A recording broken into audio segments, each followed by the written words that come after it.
Traído a ustedes por la Iglesia Bíblica Metro, una iglesia de sana doctrina enfocada en conocer, vivir y anunciar el Evangelio de Jesucristo. Hebreos 1, del 1 al 2 dice: Dios, habiendo hablado de muchas veces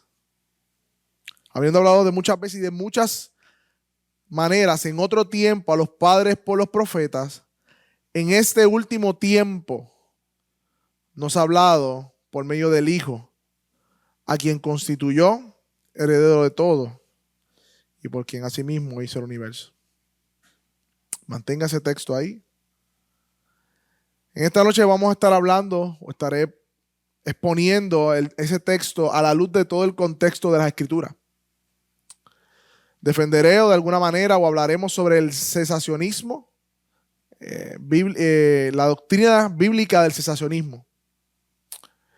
Y esto es bien importante, hermanos, porque yo estoy convencido, y yo sé que al igual que el pastor Andrés hablando esta mañana estaba convencido, de que la postura contraria, que es el continuismo, es una amenaza frontal a la autoridad de las Escrituras, a la suficiencia de las Escrituras, a la centralidad de Cristo y al mensaje del Evangelio en la iglesia de hoy. Además, el continuismo, que vamos a definirlo en unos momentos, ha sido la base en cual operan muchos de los falsos maestros y apóstoles modernos. Es lamentable, ¿verdad?, que bajo este movimiento continuista se dé el terreno para la manipulación, se dé el terreno para la falsa enseñanza, se dé el terreno fértil para la herejía. Es un terreno fértil el continuismo. Y vamos a explicar por qué. Y no son pocas las iglesias, hermanos, que están fascinadas con lo sobrenatural, ni las personas.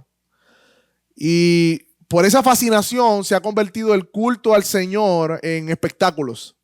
Ha convertido los servicios al Señor en emociones que nada tienen que ver con el Evangelio, en un emocionalismo desenfrenado. Y por ende es importante que como iglesia definamos qué creemos acerca de los dones extraordinarios que la Escritura presenta. Así que primero voy a comenzar por una definición. Voy a exponer el principio de la temporalidad. Estoy dando la estructura de lo que vamos a hacer hoy. Vamos a hacer una teología bíblica rápida y corta acerca del don profético y los actos milagrosos. Y también vamos a ver el cumplimiento de cómo todo esto se cumple en Cristo como la figura central de las Escrituras, en donde todo lo que vemos en el Antiguo Testamento y aún el Nuevo apunta hacia Él. Y podemos definir el cesacionismo de la siguiente manera, y esto es importante porque hay mucho prejuicio acerca del concepto del cesacionismo. Usualmente tú le dices a una persona: yo soy cesacionista, la persona va a decir: ustedes no creen que Dios hace milagros. Ustedes son personas frías. Ustedes no creen, ustedes ponen a Dios en una caja, te van a decir. Ustedes viven una vida cristiana apática, te van a decir, porque eres cesacionista. Pero nada de eso tiene que ver con la verdad. Y voy a tomar la definición de cesacionismo del libro que Frank Benoit puso en su libro No por Ignorancia, porque creo que es muy precisa a lo que lo queremos decir. ¿Qué es cesacionismo, hermano? Y aquellos que quieran hacer notas, pueden hacer notas. El cesacionismo afirma que algunos de los dones, entre paréntesis los de señal, y otros acontecimientos milagrosos cesaron después de la etapa apostólica porque ya habían cumplido su función. Esto es, echar el fundamento de la iglesia será su función, mientras que los otros dones, los dones de servicio, son y han sido usados por Dios desde entonces para edificar a la iglesia hasta que Cristo vuelva por ella. Así que ser cesacionista no es negar que hay dones en operaciones ahora mismo, porque el Espíritu Santo está en nosotros y ha repartido dones a la iglesia. Don de enseñanza, don de servicio, don de dar con liberalidad. Están los que dirigen. Está por un sentido, el pastor es un tipo de don para la iglesia, un regalo de Dios. No estamos negando que Dios opere milagrosamente en todos estos dones, claro que no. Pero sí estamos diciendo específicamente que hay unos dones que se llaman los dones de señal, que tienen que ver con lo milagroso, con la revelación profética, que la Biblia muestra de manera natural que cumplieron su propósito.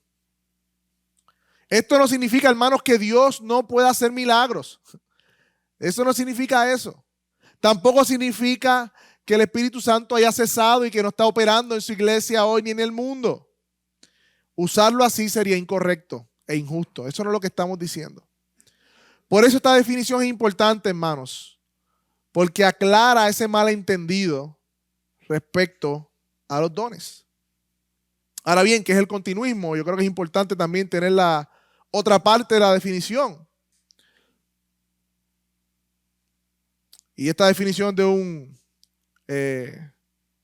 hermano, se llama José Lo Mercado, él tiene un libro sobre esto.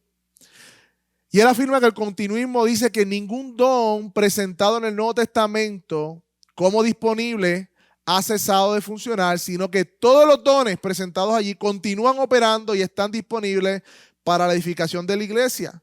Los continuistas afirmamos que todavía estamos en la época del Espíritu Santo, que comenzó en Pentecostés y terminará con la segunda venida de nuestro Señor.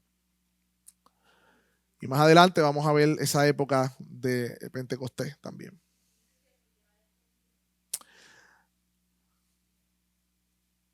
El continuismo afirma que ningún don presentado en el Nuevo Testamento como disponible ha cesado de funcionar, sino que todos los dones presentados allí continúan operando y están disponibles para la edificación de la iglesia. Esto incluye profecía, esto incluye milagroso.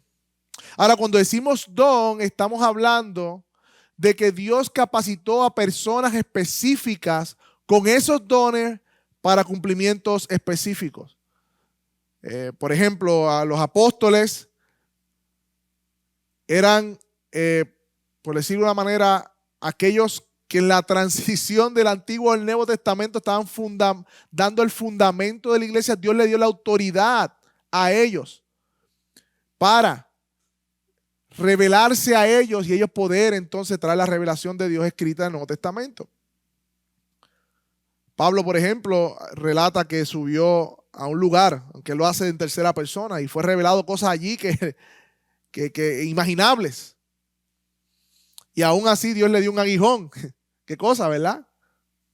A pesar de que Dios lo usó grandemente en revelación, Dios le dio un aguijón, que hay muchas cosas sobre ese aguijón, pero él decía para que ese aguijón lo mantuviera débil o humilde ante tanta revelación. Igualmente Pablo, Pedro, los apóstoles tenían dones para sanar en el primer siglo de la iglesia porque se estaba estableciendo el fundamento de la iglesia. Y vamos a ver ahora a través de una teología bíblica cómo los dones milagrosos están relacionados con la revelación de Dios.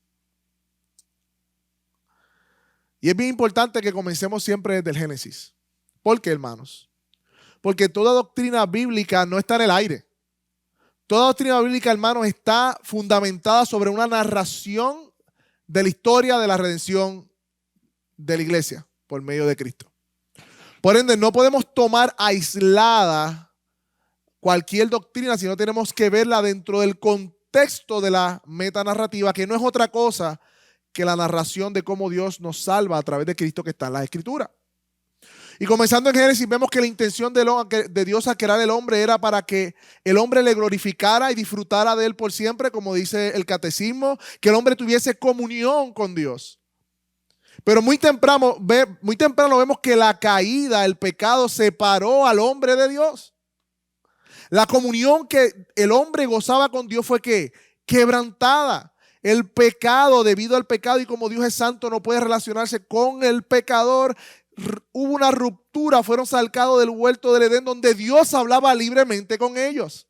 Dios tenía una relación con Adán y Eva de manera natural, de manera libre, sin intermediarios, porque no había pecado. Pero cuando se introduce y viene el pecado por la desobediencia del hombre, hay una ruptura en la relación con Dios y el hombre. Entonces Dios establece no dejar las cosas así, sino que ¿qué? Hace una promesa de que va a enviar un redentor que va a reconciliar a Dios con el hombre. Y esa promesa es la que desarrolla toda la narración del Antiguo Testamento hasta llegar a Cristo, que es el cumplimiento de esa promesa. Pero no se queda ahí. ¿Cómo termina entonces la relación de Dios y el hombre en Apocalipsis, en el futuro, cuando vemos la tierra nueva y el cielo nuevo? No hay intermediarios. Ya estaremos completos. No habrá, dicen, necesidad de sol, porque Él será la luz. Habitaremos en plena comunión, sin pecado, sin dolor, sin estorbo. Tendremos comunión completa con el Dios que nos creó. Así que la historia de la redención comienza: comunión completa de Dios el hombre, ruptura, promesa, Cristo, y al final, ¿qué? Comunión con Dios y el hombre completa. Y ese es el plan progresivo de Dios. Estamos hablando los domingos de teología sistemática, pero esto que estoy haciendo ahora es una teología bíblica. Le estoy bien dando la historia para que vean cómo se relaciona la doctrina dentro de la historia de la redención. Así que, hermanos, Dios escoge un hombre, Abraham, ¿verdad? No voy a dar toda la teología bíblica del Antiguo Testamento porque no podemos terminar, tenemos que establecer el fundamento. Y le promete a Abraham que una simiente iba a venir, y ¿verdad? La fe y por medio de la fe la justificación y todo eso, esa simiente es Cristo. Y vemos que viene Abraham, Isaac, Jacob, se forma Israel. ¿Verdad? Crece en Egipto, el faraón se levanta que no conoce a la familia de José y esclaviza, pero Dios, acordándose de su promesa de traerle un redentor, recuerde que es el mismo tema de la Biblia, envía a un libertador, un tipo de Cristo en el Antiguo Testamento, que es Moisés. Y es allí, hermano, donde vemos por primera vez en las Escrituras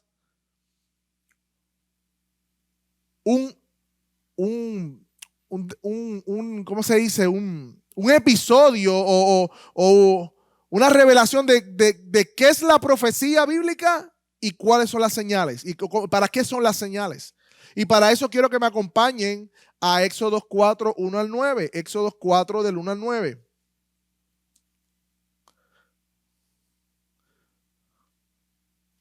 No lo vamos a leer todo y les voy a dar el contexto. Abraham ve la zarza ardiendo, sube. Allí está la zarza que le dice: yo soy, quítate las sandalias, estás en mi presencia. Dios llama a Moisés, le dice: tú vas a libertar a mi pueblo. Y Moisés dice: ¿quién? Yo. Hermano, ese capítulo de verdad me conforta mucho. Porque vemos cómo Moisés se ve incapaz y cómo hasta debate con Dios. Y Dios: sí, tú vas a ir. Y en el versículo 1 dice: entonces Moisés respondió diciendo: he aquí, ellos no me van a creer, ni oirán mi voz, porque dirán: no se te ha aparecido Jehová. Y Jehová le dijo: ¿qué es lo que tienes en tu mano? Él respondió: tengo una vara. Le dijo: échala en tierra. Y le echó en tierra y se hizo culebra. Y Moisés huía de ella. Entonces el Señor le dijo a Moisés: extiende tu mano, tómala por la cola. Y extendió la mano y la tomó y se volvió vara en su mano. ¿Y qué dice el versículo 5? Por esto creerán que te he aparecido. Una señal milagrosa para autentificar al mensajero. Pero seguimos leyendo.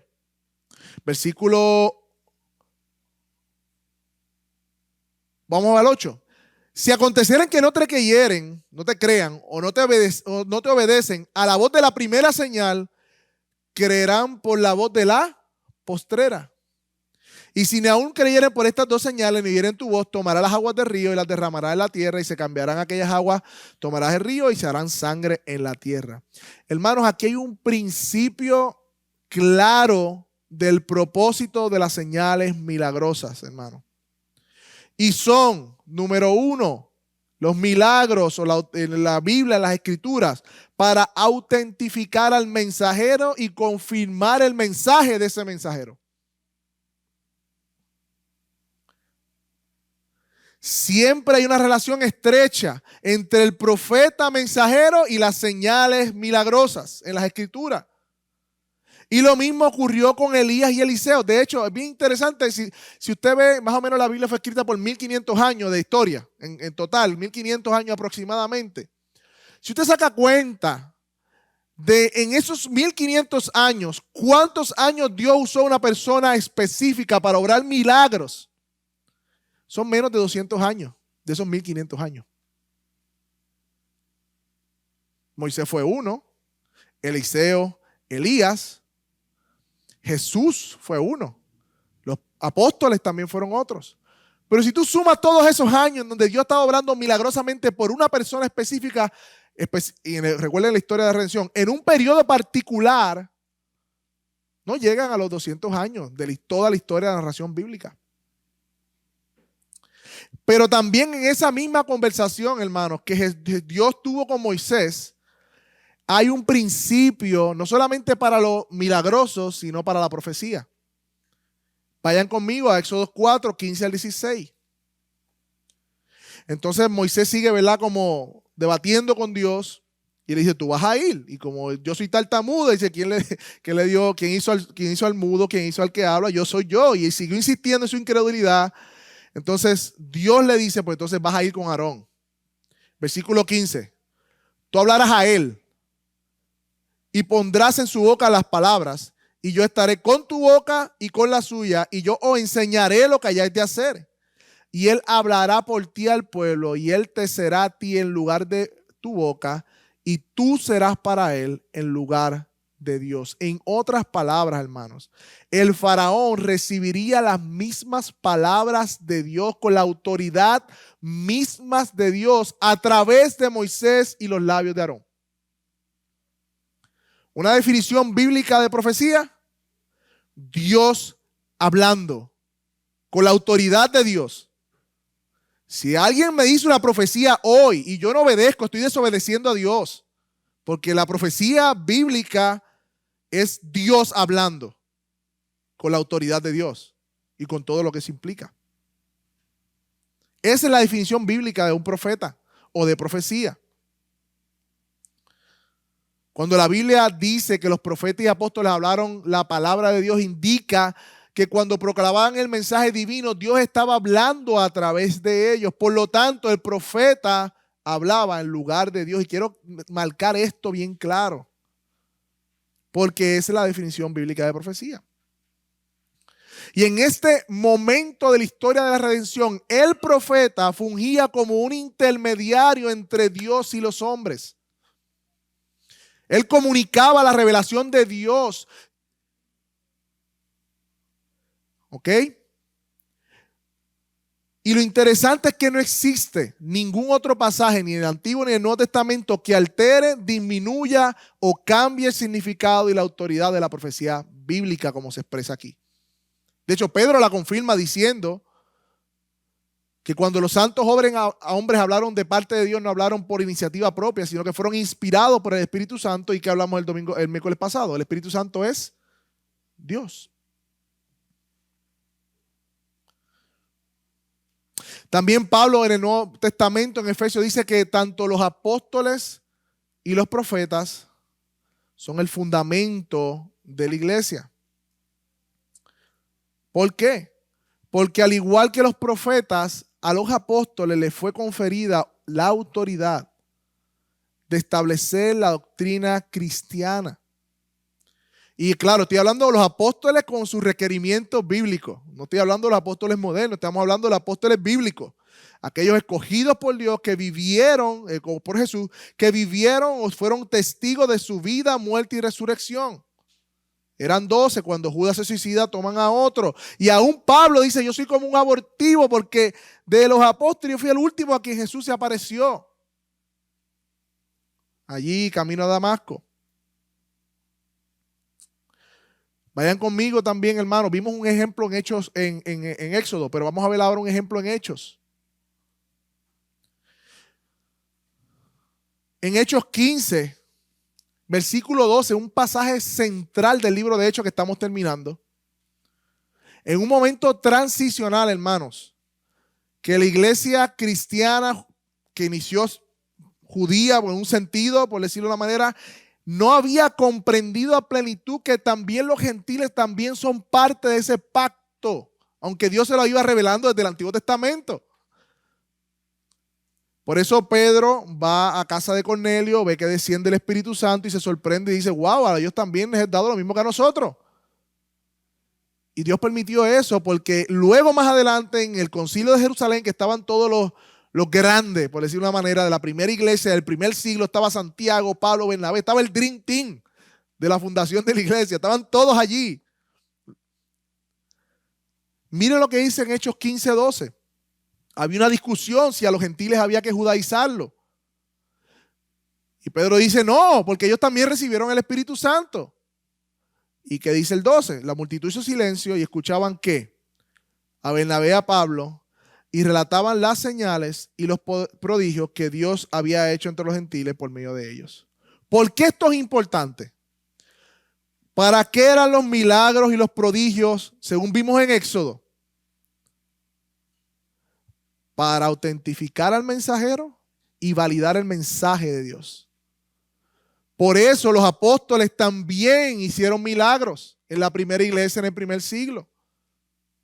Porque el mensaje del evangelio de que Cristo era el Mesías, para el judío de nacimiento, que todavía eso se le hacía muy difícil poderlo creer y las señales mismas autentificaban de que era así. Así que en resumen podemos decir que los milagros y la revelación, o sea la profecía, lo que Dios va diciendo van de la mano en las escrituras. Y en tiempos donde había grandes revelaciones de Dios, eran tiempos de grandes señales de Dios. Hasta llegar a Cristo como la última y final revelación de Dios. Y eso nos lleva, hermanos, a seguir abundando en el segundo argumento. Ya vimos una teología bíblica rápida de la profecía y los milagros. Podemos abundar en eso, no tengo el tiempo.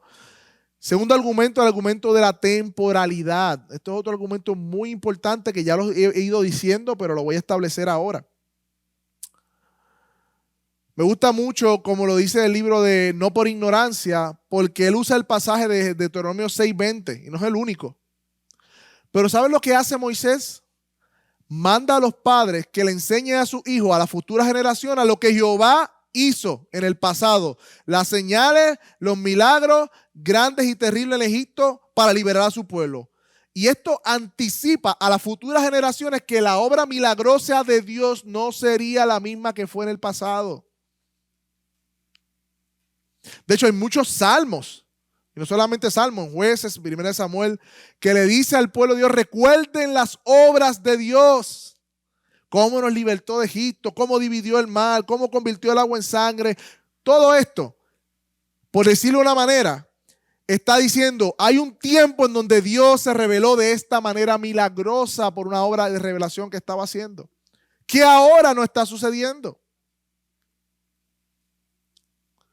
Y ese principio de la temporalidad ocurre también en el Nuevo Testamento.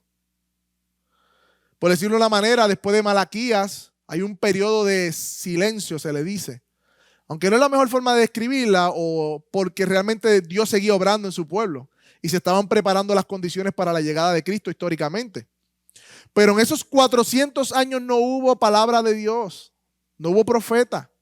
Era un tiempo cesacionista, por decirlo de alguna manera. Era un tiempo donde no había revelación, hasta que aparece Juan el Bautista en el desierto profetizando y todo el mundo crea un revuelo en Jerusalén. ¿Será este el Cristo? Iban donde él a preguntarle. Esto es lo que estamos esperando. Hay una renovación espiritual. Apareció un profeta en medio de tanto silencio de Dios. Pero recuerden el tema desde el principio. Dios quiere establecer, o Dios está redimiendo toda su relación con el hombre a través de Cristo para la gloria de Él.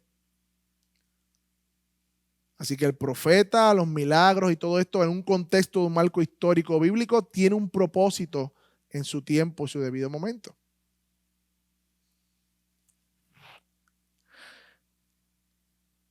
Ahora bien, ¿cómo vemos eso también en el Nuevo Testamento? Si volvemos a Hebreos, lo tienen por ahí, Hebreos 2, de 3 al 4.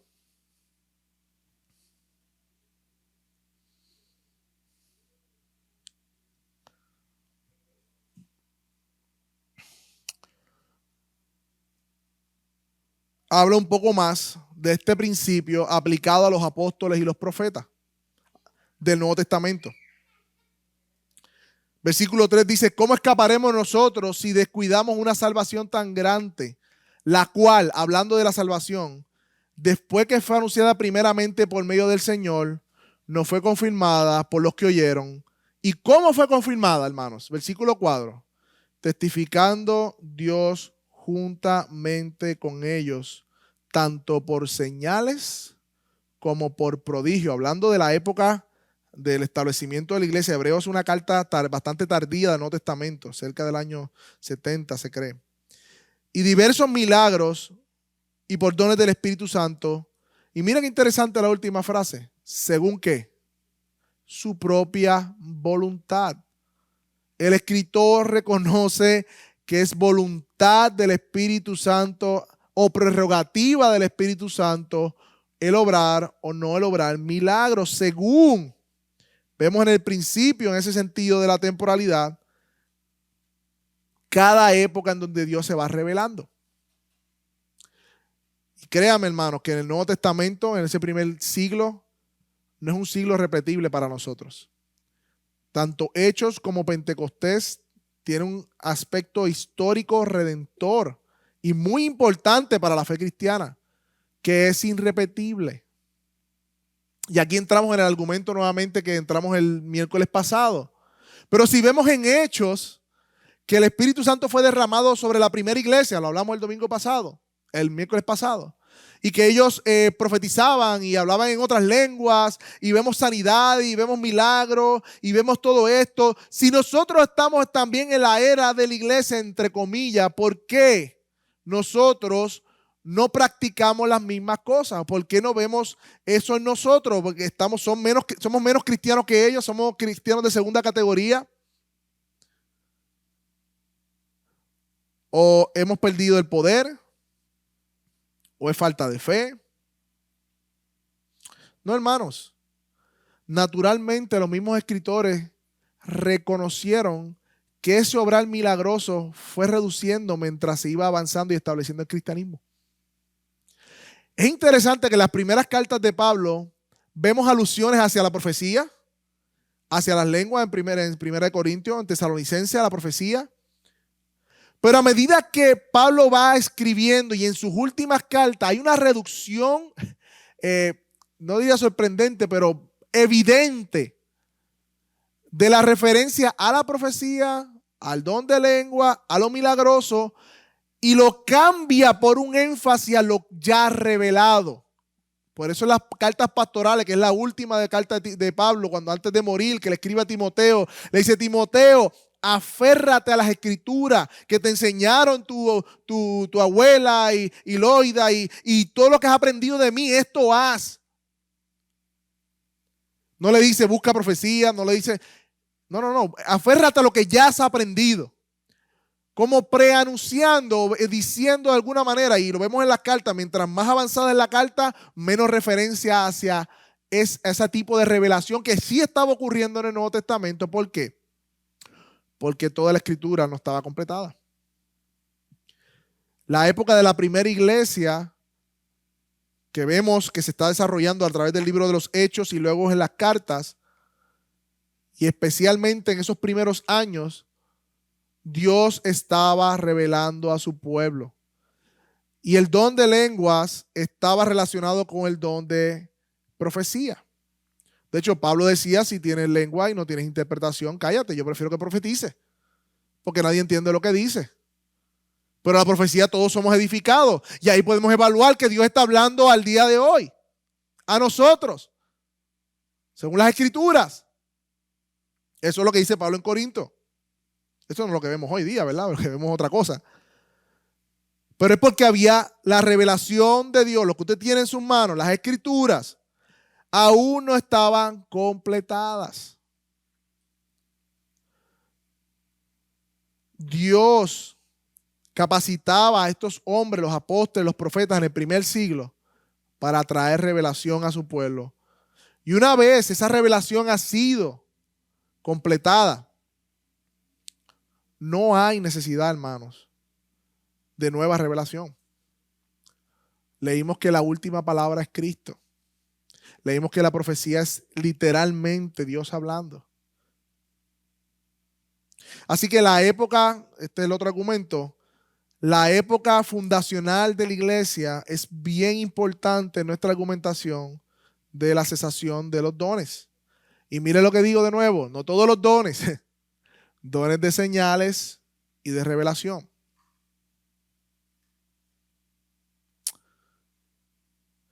Creo que es importante enfatizar, hermanos, como hemos dicho a través del libro de Hechos, que el libro de Hechos no debe ser visto como normativo, sino como descriptivo.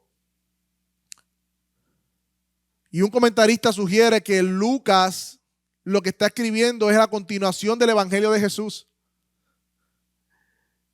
La primera obra fue Lucas, ¿verdad? Cuando Lucas escribe Hechos, son dos tratados, Lucas y Hechos. Y en Hechos está relatando la obra de Jesús entronado. Y eso incluye Pentecostés y lo que sucedió allí. Y cómo la iglesia va creciendo y cómo Dios los va dirigiendo. Pero es su iglesia.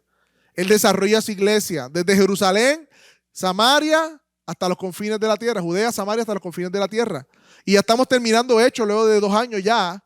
Y estamos llegando a esa última promesa que, como quien dice, Roma es los confines de la tierra, por decirlo de alguna manera. Dios está cumpliendo, Jesús está cumpliendo esa promesa que le dio a sus discípulos en Hechos 1:8. Y todo lo que ocurre allí en Hechos es particular en un sentido de ese momento histórico de transición. ¿Que hay teología? Pues claro que sí hay teología. No hemos predicado 2 años de allí. ¿Que hay cosas que debemos emular y aplicar? Claro que sí. ¿Que Dios nos habla y es palabra de Dios? Claro que sí es palabra de Dios. Pero tenemos que reconocer que no, este no es el primer siglo de la iglesia. Y que la revelación en Hechos no estaba completa. Y que Dios todavía estaba como baby step a su pueblo y enseñándole, vente papito, mira, sí, los gentiles también, mira, sí, esta gente en Asia también, mira, prediquen el evangelio y va moviéndose el evangelio hasta los confines, hasta que estamos aquí tú y yo, hasta Puerto Rico, desde allá, desde Medio Oriente. Así que, hermanos, tenemos que ver en ese sentido, ese argumento de Hechos como un documento descriptivo del mover de Dios y no normativo. Hermanos, Cristo es el fin de toda profecía y toda señal. Jesucristo es la revelación máxima de Dios. Por eso leímos al principio, Dios habiendo hablado de muchas veces, muchas maneras, en otro tiempo a los padres por los profetas, en este último tiempo nos ha hablado por medio del Hijo. Cuando Cristo vino a la tierra, dijo, se ha acercado el reino de Dios. Pablo dice, estamos en el último tiempo. Luego de la ascensión de Cristo, inició el último tiempo, hermano. Estamos en el último tiempo. Y Hebreos dice que nos ha hablado por medio del Hijo, por medio de Cristo. Porque toda profecía se cumple en Él. Él es la revelación máxima de Dios. Y como van a estudiar las chicas los lunes, Colosenses dice que Él es la imagen del Dios invisible, el primogénito de toda creación. Él es la última palabra. Me gusta cómo culmina un libro hablando sobre esto y dice, ¿y por qué no ambas? ¿Por qué no tenemos la Biblia y también profecía? O también revelación nueva. ¿Por qué no tener la iluminación de las Escrituras y también revelaciones del Espíritu frescas hoy? Simplemente porque si afirmamos la necesidad de ambas, estamos haciendo implícito la insuficiencia de una de ellas. No estaríamos colocándonos en la obsoleta estructura del viejo pacto, en las cuales nuevas revelaciones eran necesarias por la naturaleza del incompleto, de lo viejo. Pero en Cristo, la palabra es final y es real, es completa, es clara. Ya no se necesita más palabra que la de Cristo. Y en las Escrituras encontramos la verdad necesaria para la vida y la piedad, hermano. Y yo sé que ahora quizás cuando tengamos el momento de preguntas y respuestas podemos hablar de otras cosas y por qué vemos esto y por qué pasa así y todo lo demás. Pero ¿cuál es nuestra convicción, hermano? Nuestra convicción es que ser sensacionista no es poner a Dios en una caja. Todo lo contrario. Es permitirle a Dios que por medio de su palabra transforme vida. Si nosotros admitimos profecía nueva hoy o revelación nueva hoy, nuestra libertad como creyente quedaría entredicha. Porque si alguien me dice, así te dice el Señor, y yo no obedezco lo que Él me dice, yo estoy desobedeciendo a Dios. Y como dice este autor, estaremos volviendo al marco de necesitar intermediarios cuando ya el intermediario fue quitado, porque Cristo es nuestro único intermediario. No hace falta profeta que interceda por nosotros. Cristo es nuestro profeta. En la Escritura encontramos toda la revelación de Dios. Pero ¿y por qué vemos tanta gente en ese movimiento y buscando profecía y todo lo demás, hermanos? Porque realmente es bien atractivo. No es atractivo hablar de sensacionismo, hermano. Somos seres emocionales caribeños, más que todo. Y nos encanta, somos sensacionalistas, nos encantan las emociones. Es como una adrenalina, es como cafeína al cuerpo. Y muchas de estas personas que están envueltas en estos movimientos no están dispuestas a renunciar a ella y como leían un libro, están como en un enamoramiento de las emociones. Y se les hace difícil. Y si no hubo gritos, profecías o lo que sea, pues Dios no se movió. Y cada vez más una dosis mayor de eso. Pero las Escrituras no nos lleva a eso. Nos lleva a confiar en la palabra como la única autoridad. Y todo aquello que amenace eso, hermano, debe ser, le debemos poner una bandera, pero alto de peligro. Que hay hermanos, verdaderamente hermanos que insisten en el continuismo, sí los hay. Sí los hay. Y para ser justos, porque no podemos caricaturizar la teología continuista, te puedes parar en ciertos aspectos y textos y poder probar el continuismo. Pero tendrías que negar toda la revelación natural y progresiva de las Escrituras como hemos hecho hoy. Lo puedes hacer, pero sabes que te encontrarías en una posición muy difícil para explicar muchas de las implicaciones que tiene eso el día de hoy. Así que, hermano, es mi convicción que como iglesia que confesamos que somos cesacionistas, nunca digamos o pensemos que eso significa que el Espíritu Santo no está en medio nuestro. Como dije el miércoles pasado, el Espíritu Santo tiene que ver más con una vida transformada que con nuevas revelaciones. Tiene que ver más con un deseo genuino de estudiar y orar, estudiar las Escrituras, orar, que con búsqueda de una lengua extraña. El Espíritu Santo tiene que ver más con la claridad de las Escrituras y de Cristo que con la confusión de las emociones. Y es mi ruego, hermanos, que todos nosotros anhelemos eso del Espíritu Santo. Y que entendamos que está obrando en medio nuestro. Y que le ha dado dones a todos ustedes. Dice Pedro que el don que haya recibido, ministrelo según que la administración que le da Dios, conforme haya recibido, según el don que ha recibido. Todos estamos, en ese sentido, somos carismáticos y continuistas. Claro que sí. Pero no podemos de ninguna manera afirmar que al día de hoy, según lo que hemos visto y las Escrituras como naturalmente lo expresan, afirmar que Dios a una persona específica le haya dado el don de hacer milagros, porque tendría que entonces de alguna manera irse por todos los hospitales y sanar a todo el que ve. Vieron que los milagros están atados a la revelación y a la obra de revelación de Dios en las Escrituras, eso está claro ahí, lo vimos.